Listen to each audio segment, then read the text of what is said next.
tentang representasi tokoh Jawa Barat ya, Bung Ridwan Kamil, ini dilihat dulu dalam perspektif apa? Karena memang tadi tokoh ini kan ketika dia dikategorikan yang merepresentasikan, ini harus multi pendekatannya. Karena Ridwan Kamil ini dulu lahir menjadi seorang pemimpin di Bandung atau Jawa Barat. Sebelumnya kan dia menjadi wali kota Bandung. Menurut saya dia bukan salah satu sosok tokoh, tapi ditokohkan. Didesain direkayasa, salah satu yang mendesainnya itu dengan pendekatan multimedia, yaitu media sosial. Nah, jadi kalau boleh dikatakan representasi tokoh media sosial, ya dia salah satunya boleh kan gitu. Nah, sementara yang kita dengar sekarang tadi informasi bahwa akan didorong menjadi salah satu pimpinan di tingkat level nasional, yaitu calon wakil presiden. Ini menurut saya harus banyak dipertimbangkan ketika sekarang sudah muncul 3 kandidat presiden yang itu semua saya lihat representasi Jawa semua. Sementara ketika dia disandingkan dengan representasi sama-sama Jawa, ini tidak menguntungkan pada capres tertentu gitu. Nah, kalau dengan kami menguntungkan. Kalau menurut saya tidak ketika bukan dengan capres, karena kalau sama-sama Jawa, siapa yang merepresentasikan wilayah Sumatera, wilayah Sulawesi gitu? Oh, Jawa Barat juga termasuk gitu ya? Iya, karena Jawa Barat ini termasuk kategori representasi Jawa. Namanya juga Jawa, kan gitu Bang Li. Oh, jadi harusnya ada orang di luar Jawa, bukan Ya, harus itu, bukan itu Jawa salah satu pendekatan cara mengambil. Banten juga Jawa nih ya? Iya. Oh iya, Banten juga Jawa. Oke. Nah, itu kan bukan tokoh atau tokoh yang natural atau tokoh yang ditokohkan karena jabatan. Kalau elektabilitas dia tuh katanya tinggi tuh, gimana tuh Bang Rodi? Iya, gimana lagi ya kondisi realnya? Karena ketika dia sedang menjabat kan nampak tuh aslinya. Iya. Pertama sudah kita pahami dia ternyata sosok yang otoriter gitu kan. Iya. Dalam mengambil kebijakan itu nampak sekali tidak menjalankan sistem syuro yang baik. Kalau dalam rapat-rapat buktinya dalam hal mengambil kebijakan dia yang penting istilahnya tuh quick viral dulu kan. Apapun kebijakannya yang penting viral dulu dia tuh, tanpa memperhatikan kesejahteraan warga. Contoh aja misalnya masalah COVID juga kan. Dari malah bikin monumen COVID apa istilahnya itu? Iya, monumen COVID ya, kan? Coba masalah yang kayak begitu. Coba kalau misalnya uang itu dikasihkan ke korban COVID. Iya, saya bilang saya setuju begitu. Anak-anaknya yang yatim ya, istrinya yang jadi janda, kan lebih baik ke sana dananya. Iya, miliaran. Tapi tetap aja kan dia lakukan.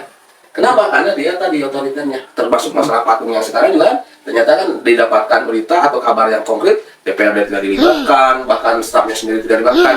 Saya kira Bang Li kan pernah jadi anak buahnya. Pernah. Gimana perasaannya, gimana tuh? Menurut saya juga begini Bang Li, Kang Roin ya, Pak Roin. Jadi bicara tentang Pak Ridwan Kamil itu sederhana. Ketika kita sebagai salah satu warga Jawa Barat ya, beliau ketika jadi wali kota, 1 periode kemudian jadi gubernur, itu juga memang berbekal kemampuan menguasai digital informasi dalam media sosial. Tapi ini akan menjadi pelajaran, masa kita ke depan akan mengalami hal yang sama, yaitu terperosok pada lubang yang sama. Iyalah, ketika kita di Bandung berharap ada kontribusi peningkatan indeks pertumbuhan manusia baik di kesehatan, pendidikan, kesejahteraan, kalau itu faktanya tidak terlalu menonjol. Yang dengan slogan juaranya tidak juara. Indeks pertumbuhan manusia, pendekatan pendidikan, kesehatan tidak ada yang juara menurut saya. Termasuk ketika di Jawa Barat pun sama.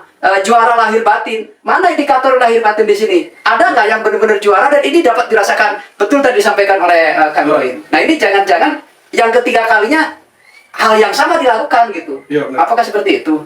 Ya, apalagi silakan untuk Bang Li yang pernah menjadi salah satu anak buahnya sebagai aparatur sipil negara. Langsung merasakan. Saya pernah ikut rapat pimpinan ya. Waktu itu banyak eselon 2. Saya kebetulan ikut hadir di situ saya tentu bukan yang di baris pertama tapi baris kedua.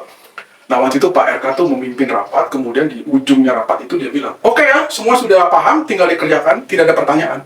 Kaget saya loh, tidak ada pertanyaan ya.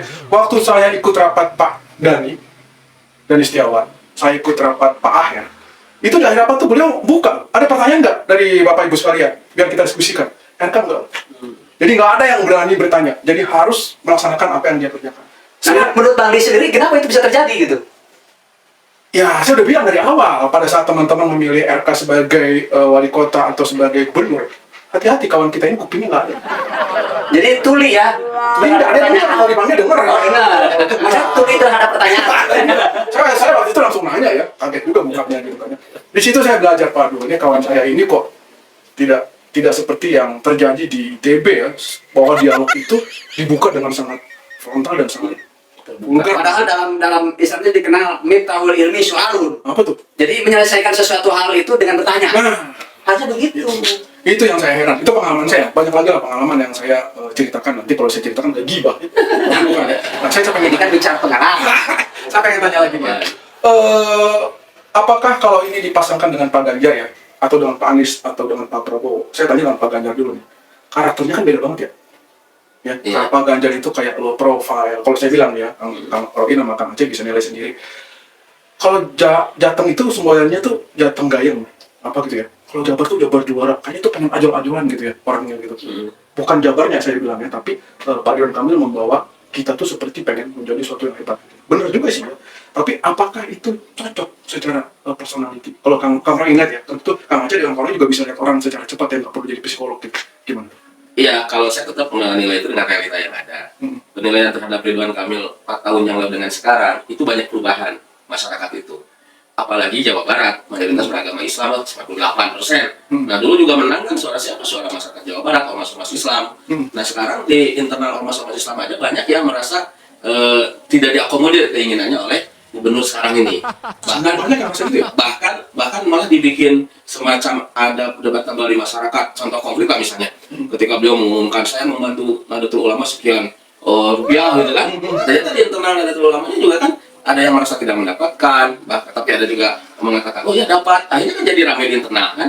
Nah ini juga menjadi satu catatan buat masyarakat Jawa Barat kalau ternyata beliau dijadikan calon wakil presiden kepada siapapun ya, mobil khusus dengan Pak Ganjar misalnya, itu akan menjadi catatan khusus bagi warga-warga Jawa Barat, masyarakat Jawa Barat, kemungkinan tidak memilih beliau. Kenapa? Karena fakta. Ya, tadi jelas kan otoriter ya, jelas kan Bang Ali jadi anak buahnya aja kan jelas kan, tidak ada musyawarah. Kan tanda otoriter itu kan tidak ada musyawarah kan.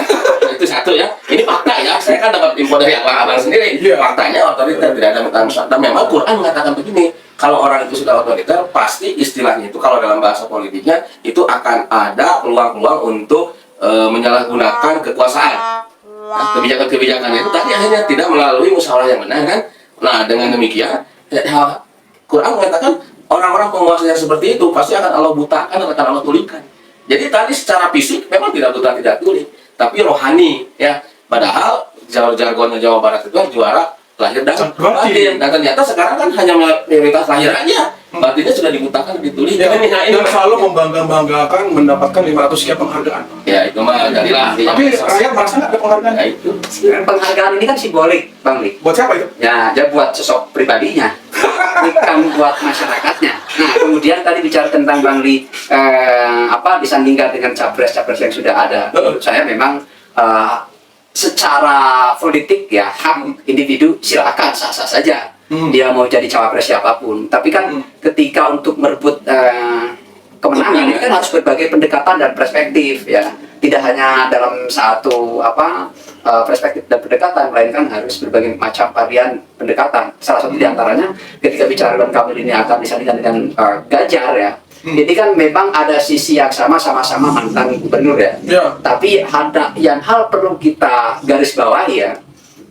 Perlu ada chemistry antara Pak Ganjar dengan Pak Ridwan Kamil. Kalau ngomongkan ini dipaksakan tidak ada chemistry, nanti akan menjadi pretensi buruk terhadap pemenangan pemilu yang akan datang bagi kelompok Ganjar ya. Nah, selain itu juga menurut saya, nah ini kalau boleh dikatakan bunuh diri juga gitu. Bunuh diri? Oh iya, Ganjar bunuh diri? Oh iyalah. Kenapa perkembangan itu ya? Karena apa yang akan didapatkan justru walaupun umpamakan ini merepresentasikan salah satu suku, tapi ini kan masih dalam satu garis kepulauan yaitu Jawa. Jawa Iya. semua kan sama. Harus kan ini kan ada beberapa etnis yang memang ini benar-benar dirangkul. Jadi jangan takut juga suara itu banyak di Jawa Barat, kemudian pilihlah orang yang paling elektabilitasnya tinggi gitu ya? Iya. Bukan gitu ya? Bukan sekarang itu, karena kan itu bisa direkayasa kalau elektabilitas itu. Iya. Saya juga ngeliat gitu ya, maksudnya. Karena kan itu ada permainan algoritma loh kalau sosial media. Bener. Saya juga ngeliat gitu, saya ketemu orang kebanyakan, mungkin algoritma saya itu yang ketemu orang tuh nggak suka Ridwan Kamil. Wah enggak itu kan nggak ada Jawa Barat, nggak ada apa gitu. Saya bilang kok ini kenapa ya, kok berbeda dengan ada di sosial media dengan ada yang ternyata di masyarakat gitu ya. Nah ini kembali ke gini, ini soal patung ya. Patung ini kan hal yang serius buat kita umat Islam ya. Dibilang serius juga ada banyak fatwa atau banyak pertimbangan ya.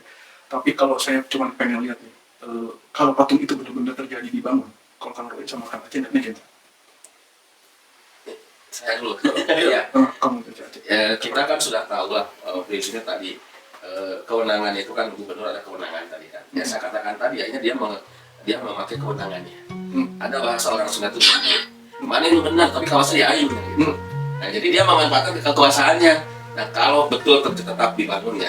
Nah kekuasaan itu bergulir, Bang Li. Ya mungkin hari ini dia bisa kan dengan kebijakan yang baru nanti bisa dirobohkan kembali. Saya uang ya, tapi bukan uang APBD sih. Nah, nggak ada peduli. Masalahnya kan ini dengan keyakinan. Kalau dengan keyakinan masyarakat Jawa Barat itu tidak ada istilah begitu. Iya. Termasuk menurut saya juga tentang patung ini terus motor mau dibangun ya, walaupun ada perpindahan tempat yang sebelumnya di daerah Sakarga sekarang pindah ke wilayah Walini. Bukan persoalan Kalau di Pemanggilan ada lagi satu lagi. ada lagi kan. Jadi menurut saya ini bukan substansinya bukan pada persoalan tempat ya, tapi pada sisi substansi added value-nya apa kehidupan dan kesejahteraan masyarakat. Kayak ini lah ya, kayak Betul. monumen COVID ya. Iya. Kalau monumen COVID itu berapa miliar dikasih buat beasiswa anak-anak yang bapaknya Ya, meninggal ya. bersifat seperti tadi. Oke, Itu kan mendongkrak indeks pertumbuhan kesejahteraan, pendidikan, kesehatan kan itu lebih bagus menurut saya. Kalau indeks pendidikan tadi beasiswa berapa, dan itu tinggal didesain, direncanakan sedemikian rupa, sekecil apapun ketika itu untuk kepentingan strategis sangat bisa. Kita agak jengah atau agak malu kalau mengkritik monumen COVID karena kita tahu itu penderitaan yang sangat Betul. Tapi begitu kita lihat itu biayanya mahal dan seharusnya buat korban yang bapaknya meninggal atau itu lebih baik ya daripada monumen seperti itu. Kalau kebetulan ada keluarga kita yang kena ada namanya di situ, saya juga pikir apakah harus bangga? Mungkin bangga ya. Tapi kalau alangkah indahnya kalau dikasih, oh ini ada nih 100 juta buat beasiswa Keluarga. Oh ini ada 50 juta buat bisa itu dia oke. Ya, itu dia karena dia emang viral. Bikinnya viral aja dia emang itu. Medsosnya tanpa memperhatikan lebih kepada pencitraan. Tidak berpikir kesejahteraan. Harusnya tidak. Nah ini kalau dia jadi wapres, kan ininya tetap di presiden nih keputusannya. Iya. Hambatan buat presiden apa tuh kira-kira? Ya. Wapres mah nggak usah ngomong juga nggak apa-apa gitu. Kalau Enggak, nah justru ini jangan terulang kembali ketika pada posisi wapres ini jangan ikut. Justru kalau memakan wapres di sini chemistry dengan presidennya, ini akan saling menutupi, saling melengkapi, baik dengan berbagai pendekatan sosial, politik, ekonomi dan sebagainya. Kalau ini kayaknya numpang ngetop aja ya. Ya itu personal branding yang lebih ke Yang akan depan. terjadi ya. Ya itu. Yang Bahkan- kerjaannya presiden dia ngetop aja gitu. Nah, dan itu nanti akan lebih mengarah pada personal branding dan ujungnya nanti sangat memungkinkan akan terjadi keretakan muncul Di ujung. ada 2000. Jadi nanti tidak akan ada sinergitas yang 29 ya. nah itu di ujungnya nanti di situ lah nanti akan ada Kalau Kang keretakan. Roen, begitu juga kira-kira nggak? Menurut Kang Roen, bahayanya apa nih kalau disandingkan? Kalau menurut saya bahaya dari sekarang. Justru akan lebih menenggelamkan calon presidennya dibandingkan meningkatkan calon presidennya. Kita juga gitu, kita juga melakukan survei kecil-kecilan ya. Kalau diambil, ini sebenarnya nggak bahaya. Elektabilitas real dengan elektabilitas di sosial media atau di itu kadang-kadang beda gitu kan? Karena kita tanya apanya kok enggak sih gitu kan? Nah, yang saya khawatirkan gitu ya. Tapi sekali lagi itu mah tergantung partai, ya, tergantung Ibu Mega, tergantung mereka. Kita cuma kasih pendapat saja tentang Ridwan Kamil. Kalau kita panjangin nih, gibah kita banyak Enggak, walaupun real yang kita ya kan kita berhak untuk berbicara, untuk menyampaikan pendapat, kan itu dilindungi oleh undang-undang ya. Ini saya tanya terakhir nih, pesan Kang Roen dengan Kang Aceh terhadap Pak Ridwan Kamil yang ingin maju capres atau yang ingin maju cagup lagi atau ingin maju apapun juga apa coba? Ya kalau pesan saya, pertanggungan jawaban dulu lah di dunia ini semua yang beliau bikin kebijakan-kebijakan itu, ya dengan motonya yang sangat berlembar-lembar juara lahir dan batin itu di mana gitu kan? Oke. Bahkan sekarang ini kan di penghujung jabatannya aja malah ada yang melaporkan utang Jawa Barat tambah gede gitu ya. 4 triliun ya? Itu kan harus dipertanggungjawabkan dulu, diselesaikan dulu dengan baik ya. Dan kalau udah selesai semua PR dia, kewajiban dia, bolehlah dia mau nyalon apapun juga. Kalau mau nyalon gubernur lagi silakan. Tapi kalau saya sebagai warga Jawa Barat ya selesaikan dulu dong jawabannya ya. Baik lahir ataupun batin karena memang motonya itu kan harus juara lahir dan batin. Kalau Aceh? Kalau menurut saya, siapapun warga negara Republik Indonesia memiliki hak politik, baik untuk mencalonkan diri ataupun dicalonkan. Itu siapapun tidak boleh ada yang menghalangi. Namun perlu ada kesadaran, ada introspeksi dan mengevaluasi diri tingkat kemampuan untuk menjaga amanah dan menjalankan segala amanah yang akan diberikan. Ini bukan perkara mudah. Terlebih fakta dan realita selama kepemimpinan Pak Ridwan Kamil ketika jadi wali kota dan gubernur ini tidak memiliki nilai prestasi yang secara fundamental dapat merasakan lebih baik ya ketimbang sebelumnya. Yang ada hanya lebih pada mengedepankan personal branding beliau sendiri. Dan dalam kepemimpinan saat ini membutuhkan kepemimpinan yang memang benar-benar memperhatikan ya, memprioritaskan kebijakan-kebijakan yang penting untuk mengedepankan peningkatan kualitas mutu hidup, kesejahteraan, pendidikan, dan kesehatan masyarakat. Demikian yang bisa saya sampaikan. Terima kasih. Kalau saya sih cuma satu pesannya ya. Kalau Ridwan Kamil dengar itu ya, kupingnya itu dibuka untuk bicara, untuk mendengar masukan orang lain. Yang pertama itu. Yang kedua, ini jangan lagi libatkan orang-orang seperti TAP, tim akselerasi pembangunan itu, yang masuk ke pemerintahan sedemikian rupa, mengatur semuanya, sampai memindahkan orang juga di tangan dia, memindahkan pejabat, memindahkan staf segala macam, dan semua proyek juga di atas pengetahuan mereka. Saya bisa bersaksi itu ya. Maksudnya, jangan lakukan itu kalaupun Anda menjadi wapres atau menjadi gubernur nanti dimanapun juga. Ya itu buat PNS, buat masyarakat. Masyarakat nggak tahu, tapi buat PNS yang mengerjakan pekerjaan mereka dengan benar dan dengan tujuan dan segala macam, itu sangat menyakitkan. Menempatkan orang di suatu tempat yang tidak pas orangnya, itu banyak sekali yang dilakukan. Nah itu sangat menyakitkan buat si PNS itu. Juga buat masyarakat tuh nggak bisa, karena mereka harus belajar lagi ya. Nah itu aja mungkin diskusi kita kali ini. Kalau kita bongkar-bongkar semua ini 2 hari 2 malam, ditambah lagi 3 malam, nggak habis-habis ini tentang Pak Ridwan Kamil ya. Kami bukan ingin menjegal Pak Ridwan Kamil, kami juga bukan ingin memotong karir Pak Ridwan Kamil. Cuman kami ingin menyampaikan apa yang kami rasakan saat ini, mudah-mudahan tidak dirasakan oleh masyarakat lebih luas lagi di Indonesia. Gitu ya? Yes. Oke, terima kasih. Terima kasih. Assalamualaikum warahmatullahi wabarakatuh.